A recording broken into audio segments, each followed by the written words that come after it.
sweeps it. Oh, that is sweet.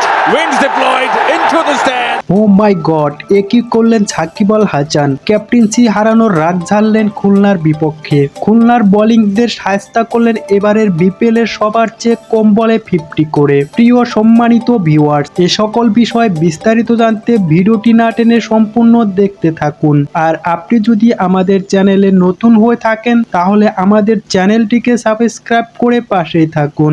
গতকাল BCB সভাপতি নাজমুল হাসান পাপন বাংলাদেশের অধিনায়কত্ব কেড়ে নেয় সাকিব আল হাসানের কাছ থেকে। অধিনায়কত্ব কেড়ে নেওয়ার আগে তার মতামত সম্পর্কেও জানতে চাওয়া হয়নি। আসলে সাকিব আল হাসান অধিনায়কত্ব ছাড়বেন কি ছাড়বেন না এ নিয়ে কোনো কথা বলেননি সাকিব আল হাসান।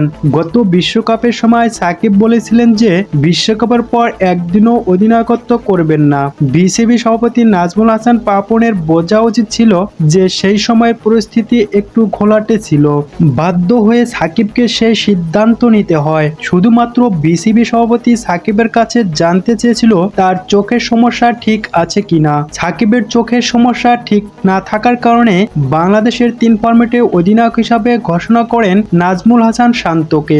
নাজমুল হাসান শান্তকে 3 ফরম্যাটে অধিনায়ক করা মেনে নিতে পারেননি বাংলাদেশের অলরাউন্ডার সাকিব আল হাসান। তাই তো আজকে ব্যাটিং এ নেমে রাগ ঝাড়লেন আগুন জড়া ব্যাটিং করে। মাত্র 20 বলে 50 করে নাজমুল হাসান পাপনকে দেখিয়ে দিলেন তার চোখের সমস্যা থাকুক বা না থাকুক সে নিয়মিত পারফর্ম করতে পারে। এমনকি এবারের বিপিএল এ সবচেয়ে কম বলে 50 এখন সাকিব আল হাসানের। সব মিলে 31 বলে 69 রান করে আউট হন বাংলাদেশের রত্ন সাকিব আল হাসান। প্রিয় সম্মানিত ভিউয়ার্স, সাকিব আল হাসানের দ্রুততম 50 এবং বাংলাদেশের 3 ফরম্যাটের অধিনায়কত্ব কেড়ে নেওয়া সম্পর্কে আপনার গুরুত্বপূর্ণ মতামতটি জানিয়ে দিতে ভুলবেন না আমাদের ভিডিওর কমেন্ট বক্সে। ধন্যবাদ সবাইকে।